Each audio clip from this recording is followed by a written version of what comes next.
dragging the opposite side. Okay? He squares up. Done. Maybe I don't want to go underneath. Okay? It's too big and strong. I don't want to get under his hips. Okay? So let's stay on their feet with some things. Okay, again, he squares up. He's at the wrist. Drag. Crowding. He squares up. Okay.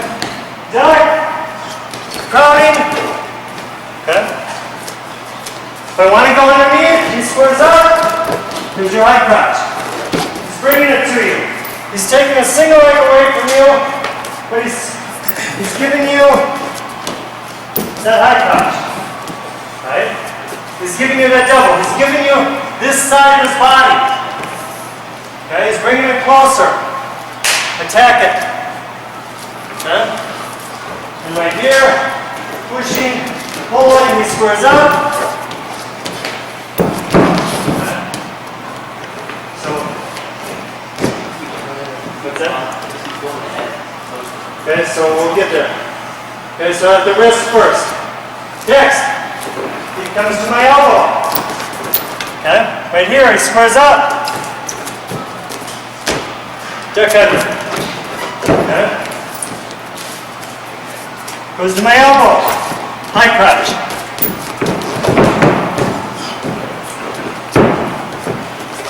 Goes to my elbow. Double leg. Okay. So we can go into those same attacks. Opposite side attacks. Maybe again.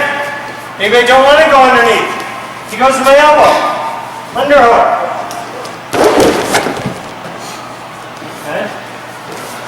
From an underhook to one to an opposite side underhook. Right here. Okay. Pull him down in an underhook. He pushes on our shoulder. Right here. Okay. He's squaring up. He's going to do something. He's trying to get away. Throw the arm up. Drop underneath. Okay. Drop and drive. Okay, drop and drive double. Drop and drive high crotch. Okay. Again, take the side of the body he's bringing to you. Okay. Maybe 2 points isn't enough. Okay. I can't do 2 points. It's not going to win me the match. I'm already down by so many. You grab my wrist, elbow, shoulder, doesn't matter. Okay. Clamp it in. You grab my wrist. Clamp underneath. Here's my elbow. Clamp underneath. Rotate your body. Okay, right here. Pushing or pulling. Right here. Okay. Headlock.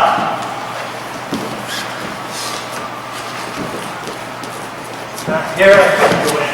Okay. Right in here.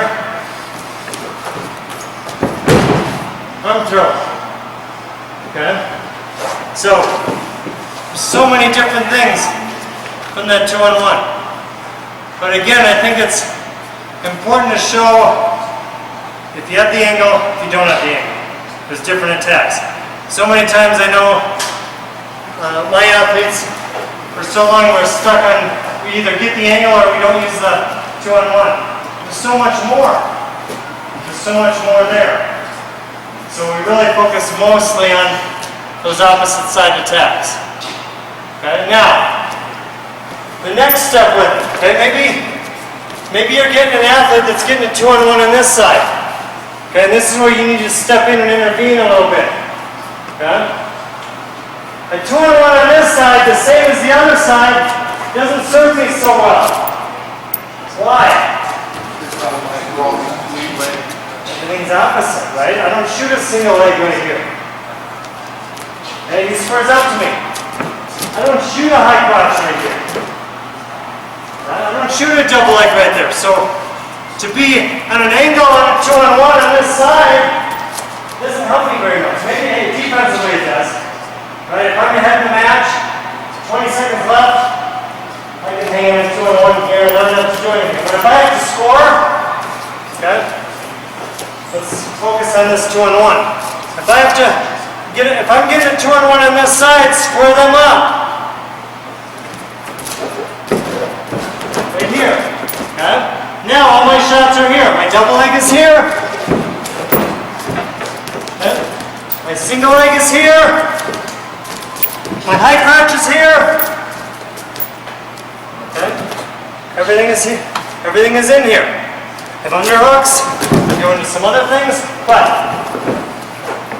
put them in a position. Okay? I tell you, when I was coaching in the late 90s, early 2000s, before I got here, we had a kid at the University of Wisconsin, he had an unbelievable 2-on-1, but he couldn't do anything with it because it was on the opposite side. Defensively, it was awesome. If he got ahead in the match, he was fine. He could get to the 2-on-1, he could hold down anyone up. But offensively, he couldn't get to his attacks because there was too much rotation. He'd have to come here, and to shoot his high crotch, he'd have to get screwed up and just telegraphed it so much that he could never get in there. Okay? So, I'm a firm believer when you're focusing on a 2-on-1, a normal 2-on-1, get them to their attack arm side. Okay? And if they're going to go to the other side, straight on. Straight on. And to keep this tight, I can't be tight right here. He can move all over the place. Okay? My head position is what makes it tight. Now I got him locked into position. And pulling down, okay? And my head is isolating him. Right here. Okay, now I can pass it and I can go into my attack. So we can't be here with it. We've got to get our head in and bend over. And again, I can move, I have a lot of control right here. I can push, I can pull, I have a lot of control. Alright? So, just a little bit different. You make 2-on-1, both sides of the body, but it's going to feel a little bit different. You're going to maybe have different attacks from there. I think athletes sometimes they don't understand that. They think they get to a 2-on-1 either side, they should be able to go to their main attacks. Yeah, if it's set up right, you can. But it's not going to feel the same. Okay? So, questions on that? You're saying you're going to tap the high crotch first, you should. Well, or if I'm in a 2-on-1 here, a normal 2-on-1 where I'm getting the angle. Yeah. And if I'm in a 2-on-1 this side, I'm just staying square. I'm staying right in front of them. And I can still get to my high crotches, singles, and doubles. Okay? It's just from a little bit different angle. I'm not locked here. Here, this does nothing for me. My shots aren't here. My main attacks, again, I can maybe shoot a single there, but when we're trying to beat the best guy in their weight, we don't want to have to be attacking them with our 4th and 5th best attack. Right? We want to get there with our best stuff and beat them with our best stuff. We don't want to be in the other situation where we have to go somewhere else. Basically, my question is, if you have 2-on-1 on that side, you want to put pressure forward in order to make it square up. Correct? Not necessarily. I would take the angle here. He's giving me the angle. And then you're on this side, then you're kind of backing up, making it forward. This I'm definitely pulling down. Okay? I'm definitely pulling down, and I'm probably more of a either standstill or backward motion. Right? Yeah. But I can move back here too. I mean, I'm pushing, I'm pulling, I'm circling, the other way. You know? I mean, we still want to push and pull and circle. I was always taught this, 3 things. Okay? Change of speed, change of direction, change of elevation. If you can keep those 3 things within your wrestling and almost everything we do, okay? It's a piece of almost everything we do on this wrestling, on any attack. Change of direction, change of speed, change of elevation. Okay? You've got to have those included. So, anytime I can push-pull. I push, I pull, I shoot. Okay? And I think it's one of the biggest things I see with young kids is they don't have that pull before they shoot. And most of the time it's because when we're wrestling at the high school level, most of it's from this distance. Then all of a sudden you get to the college level and you're here. and his hands in his head position, his hands fighting, his arm position. Okay? We've got to be able to wrestle close. Okay, so that has to be a part of this, right? Okay. Questions? Okay, so in the beginning you showed how to basically get into your 2-on-1 off of what he does. If you showed it, I apologize, but if he does, let's say, a baseball or a bunt, can you show that? Did you already show it? right here, baseball bat. Right here. You already showed it? Right here. Yes, sir. Okay, so there's a couple different. If I'm talking just strictly getting to a 2-on-1, okay, then I'm coming here and I'm healing this up. And I'm grabbing the arm I want and I'm getting in. Okay. It'll be the same pressure for the bunt if you get a bunt grip over top. Right here. No, just like you hold that. Oh, right. Oh, one. Right here. Yeah, chug it a little bit. Yeah. No, not that high. One right in there. Yeah, I'd probably come in here. Pull down. Yeah. Okay. Yeah, I'd probably attack in here, come back in, something like this. Or at least square it up to me a little bit, I may pass it and come to the other side. Pass that over here. So, but yeah, I mean, maybe, I don't always have to come to a 2-on-1. I mean, if he has my wrist, I don't have to come to a 2-on-1 either. I mean, here's a setup right here. I mean, he's reaching across his body to get my arm. This leg is open. What do I shoot to that leg?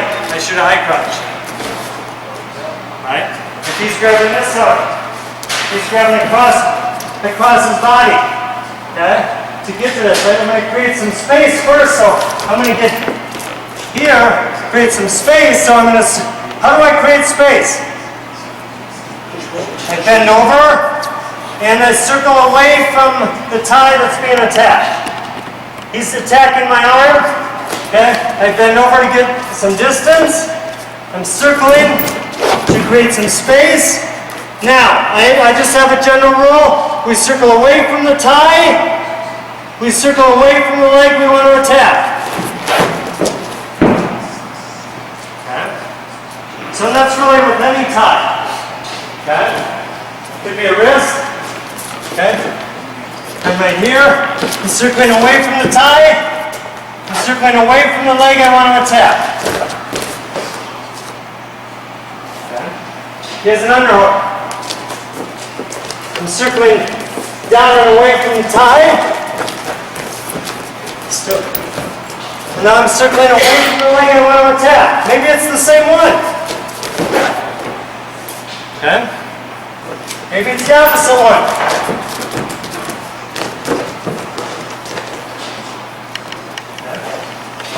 So, again. Okay. Nothing's happening. I got a 2-on-1. I can't make anything happen. Bait him. Put your head down. He's going over it. Okay. Guarantee I'll go over it. Whether I want to sit to my butt or not, it's up to you. I can duck. Alright? He goes over. Toe to toe. Sit to your attack side, your lead leg side. You go toe to toe.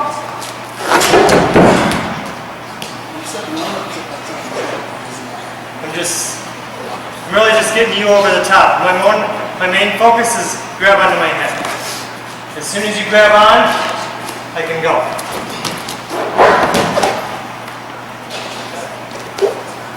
Or I can duck it. If I don't want to get a lever, I can go into a high crouch. He's over the top of me. So if I can't make anything happen, I guarantee you do this, something's going to happen. Put your head down and they'll go over. You got to be very, very disciplined if they're not going to go over. So, questions on that? You guys want to work on that stuff a little bit? Your body's moving a little? Let's go a little bit and then we'll come back. Give you a few minutes.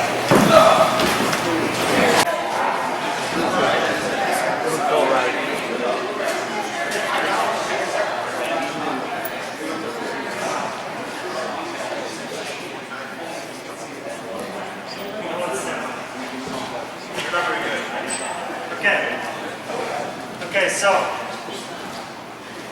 Okay. Thank you. So, the point is, so my point is, if I throw something to him, if I move to him, if I crowd him, I'm going to get a reaction out of him. He may not catch it, he may block it, he may move out of the way, he may get hit by it, but you're going to get a reaction, right? So it's no different here. How do we start setting things up? If you're talking about how do we set up our attacks? Okay? We're going to set it up by forward motion. Okay? Now, forward motion with our lead leg forward. Okay? If I'm walking, just back up a little bit. No, just in your stance. Back up. Okay. If I'm walking into him and I'm coming in like this, I can't attack right now. Even if there's something here, I can't attack. I don't attack with this leg forward. Plus, I really complicate my defense. Okay? I mean, defense we don't have a choice in. We can't tell him, you know what, shoot on this leg because I'm not very good here. Okay? So, we've got to just keep it that way, right? I mean, we got to, offense we can specialize in. Defense we can't. Defense we have to know both sides of everything. We have to. Offense we don't have to. So, when I'm trying to get my offense going, I got to make sure that I'm keeping my lead leg forward. So I can attack. Okay? So I can go when something opens up. Number one. But also, if I'm getting my offense going, I'm crowding to get a reaction. To get to something. Again, there's only so many things he can do with his hands. Right? I come in. He keeps his hands down and I can attack. Chances are I walk into him, his hand's coming up. Okay, what do I want to do with it? I don't know. What do you like to do? Maybe it is a 2-on-1. Okay? Maybe it's an underhook. Maybe it's an inside tie. Collar tie. Okay? But get the reaction out of it. And start your attack from there. The next person you walk into in crowd, they're going to grab your wrists. Okay? Start your attack from there. Okay? Start working out the wrists. Give him your wrists.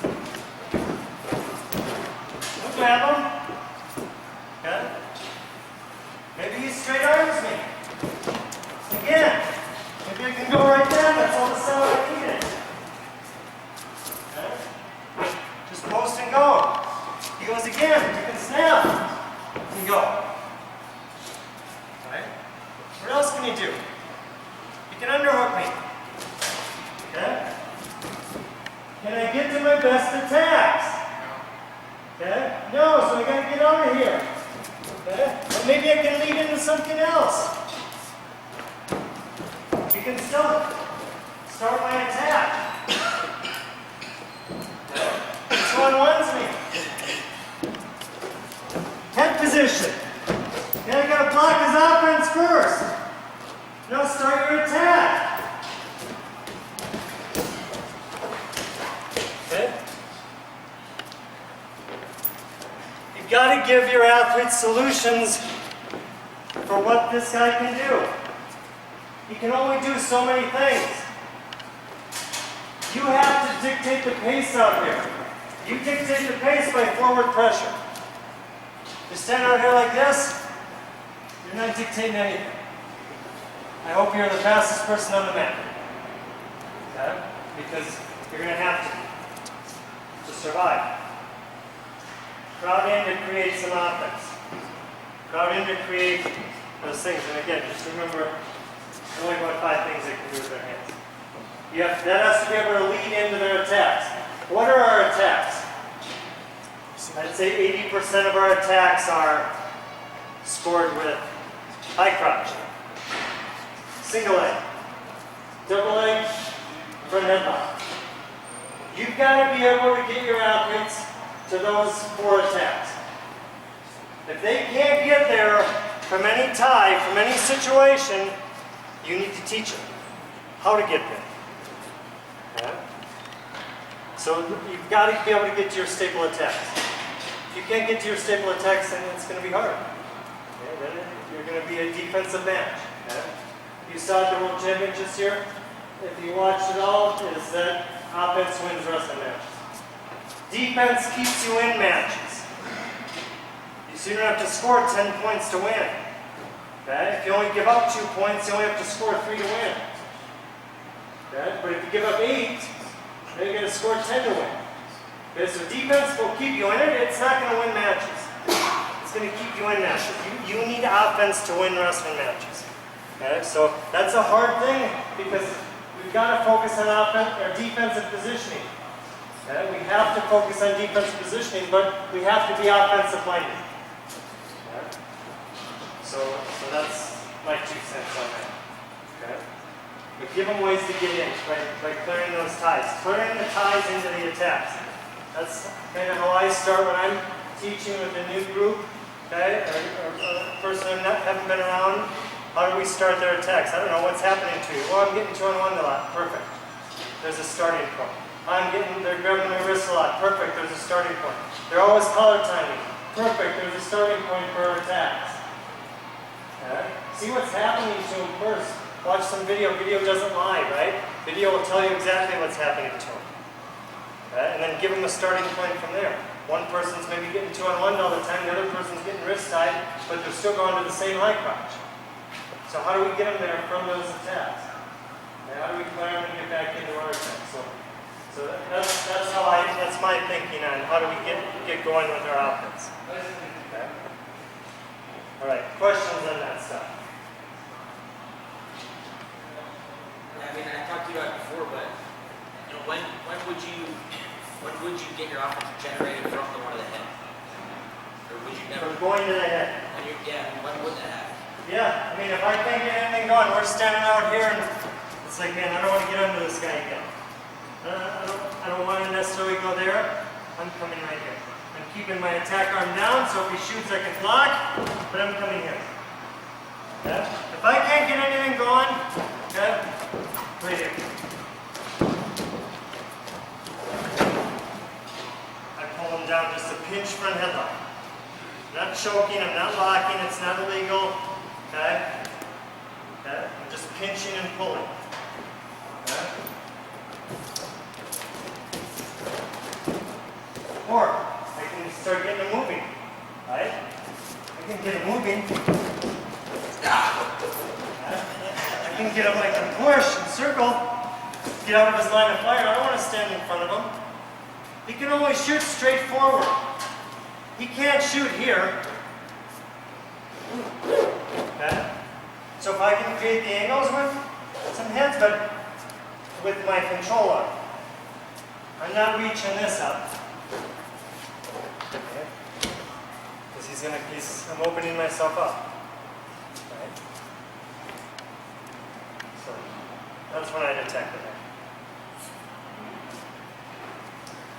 Okay. Let's get in a half circle if we can. Talk to everyone in front here. At least a little bit. I'll stand back here. Okay. Those of you who have been here before, you've heard me talk before. I feel I have a duty and obligation to, I don't know what you think about women's wrestling. I don't care what you think about women's wrestling. Okay? But I'm going to try to give you my story. I'm going to give you my story and tell you my stories. I'm the women's national team coach. I've been here for 13 years. Okay? I'm an advocate. Okay? I believe in the sport of wrestling, period, for everyone. Okay? It wasn't always like that. You go back 14 years, I was the person that was against women's wrestling. I didn't want to see it. I didn't want to hear about it. I didn't want a girl in my room. I didn't want to deal with them. Okay? Pretty backwards thinking from my perspective right now. Okay? So 13 years ago, I was at the University of Wisconsin. I'm done competing.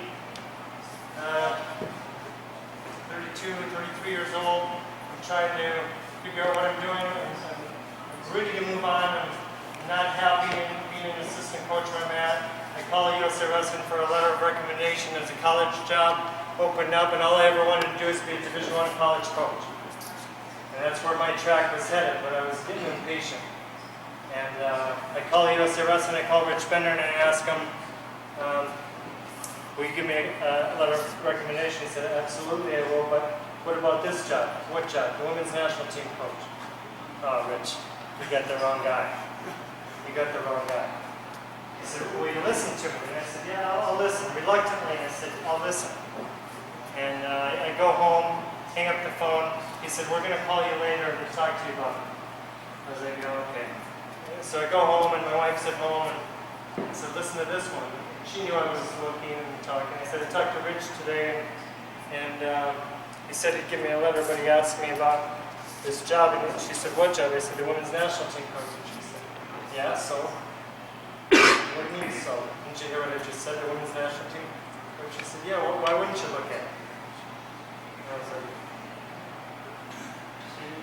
she doesn't understand.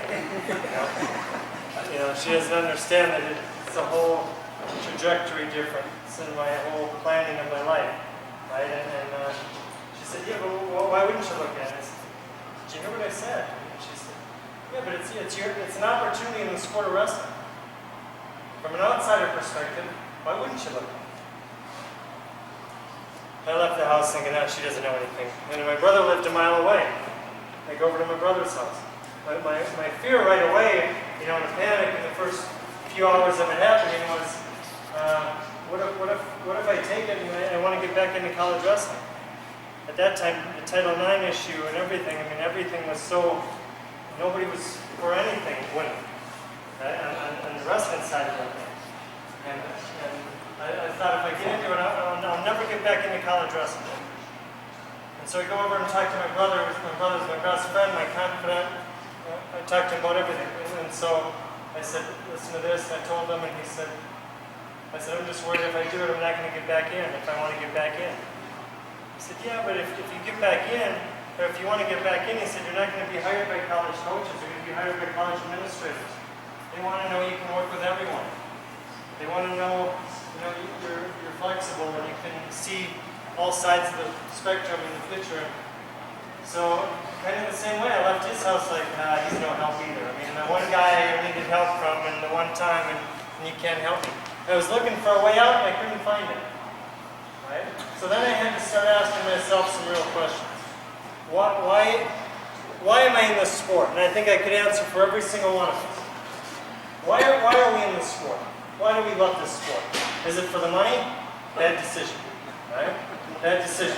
Is it for the fame? Another bad decision. Okay? It's not this sport. That's not what we're about. Right? We're in this sport because I think I can speak for everyone, because we believe in the sport of wrestling. We believe in what we can teach from this sport and how we can move people forward through this sport. Okay? And so if that's really my reasons for being in the sport, it's really my reasons for wanting to stay involved. I'm done competing, starting to coach, I'm a young coach. Why do I want to do this? I believe in the sport of wrestling. Okay, if that's really why, then does it make a difference if it's a man or a woman in front of me? If I'm truly in this sport to be an educator, to move people's lives forward, okay, then there is no difference. Okay? If you look at your daughters, do you want them to have the opportunities that you've had? Do you want them to have educators in front of them that are only thinking about the males in front of them? No. Okay? So, further down the road, we're a couple weeks down the road, I'm still struggling with this, right? And we're driving home one night, and my wife, she's like, I hate how you're thinking. So what do you mean? It's a huge decision. She said, I just hate how you're thinking. She said, as a young girl in the late 60s, early 70s, she said, I was sitting in a high school gymnasium, listening to people boo and ridicule and harass, and we come from North Dakota, and she said, what if, she said, what do you think I was watching? And I said, I don't know what you were watching. She said, I was watching the girls' basketball game. And she said, this is the start of something. And they need someone to lead. And they need someone to step forward, and not just to be the coach, but to be their advocate and move this forward. Maybe you could be that person, you know. And she said, furthermore, you have a young daughter. My young daughter at the time was a year and a half. And she said, what if she wants to follow in your footsteps? And that's, I think, when it hit me. Because the one thing my parents gave me is opportunity. The one thing I want for my children is opportunity to do what's best, to do what they want to do without ridicule or harassment. Right? And from that point forward, that was my decision. But it still wasn't without struggle. Right? All of a sudden, I'm in the wrestling room for the first time. The girls are getting ready for the World Team Trials that year, and I'm the new coach. I come walking in, it's like walking into a baseball diamond. I don't know names, I don't know faces, I don't know opponents' names, I don't know opponents' faces, I don't know what we're up against, I don't know anything. And I already accepted the job, and now I'm all of a sudden, and I wasn't proud of that, it's just a reality. I never paid attention. And then all of a sudden, I'm on the mat with him for the first time, and I'm showing a gut wrench or something, and I'm like, can I touch there? Can I touch there? Do I say chest? Do I say breast? I was lost within my own sport, right? And I realized that that was not their problem. That was my problem. That was my issue. Right? And I left that practice saying, you know what? They're athletes in front of me. I'm going to coach them like wrestlers. No matter who they are, I'm going to treat them like women. Bottom line, they need to know I have very black and white boundaries. They need to know I'm here for a purpose. And that's it. But I'll tell you, there was struggle along the way internally. Don't think of it. You know, and I was worried about what my peers were thinking. And there was a lot of knives in my back. It's okay. I wasn't doing this for them. I was doing it for the athletes in front of me. That's the people I cared about and wanted to help. You know, and that's kind of how I moved through that. So I'm not saying you have to be a women's wrestling coach. That's your choice. What I am saying is there's a place for women in the wrestling. Your choice is whether you want to coach at an age group level, middle school level, a high school level, a college level, a club level, elite level. That's a choice. Men, women, that's a choice. But to say that women don't belong on the wrestling mat, we shouldn't even be having a conversation. Right? We can teach women to do everything else. We may have a next president of our country is a female, and we can't teach them to be a wrestling champion. Are you kidding me? Right? So that's really, I'm not here to preach and say you have to be women's wrestling coaches. I'm just saying, be the voice of reason. When you hear the talk over here about this girl on the wrestling mat, you know what? You have guys on the wrestling mat too that you're shaking your head about too. You know? But you know what? That's where your job as a coach is.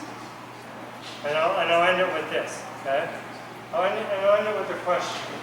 What's the difference between you as a coach and an artist? Think about it. You express yourself in their bodies, I guess. It's one thing. What I'm getting at is this. An artist, at the end of the day, can throw their work away. You can't. Your influence in lives. You're moving people either forward in their thinking or backward. You're either empowering people or you're stifling people. You have a very important job as a wrestling coach, as an educator. Okay? You may be the last person that person ever has that's going to back them up, that's going to get them out of trouble, that's going to take the time to care. Maybe they don't have that from home. Okay? That's your job. Your goal may be different. Okay? Our goal is very simply stated by USA Wrestling and U.S. Olympic Committee. Win gold medals at the World Championships and the Olympic Games. Our mission is a lot larger than that. Right? I want people to come through this program that are strong in society. that can stand up on their own 2 feet. Right? I want people that 10 years down the road are in successful careers, successful marriages, that can handle life's adversities as they come. That we can teach to anyone in the sport of wrestling.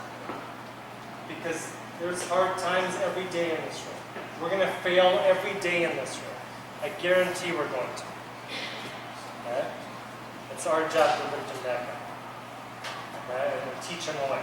Show them the way to deal with adversity. The right way. Okay? That's what sport is for. Okay? That's what sport is for. Sport is not about winning medals and all that. You get that because you have the right process. Okay? But it's not about, and sometimes we get so caught up in the goal instead of being caught up in the mission.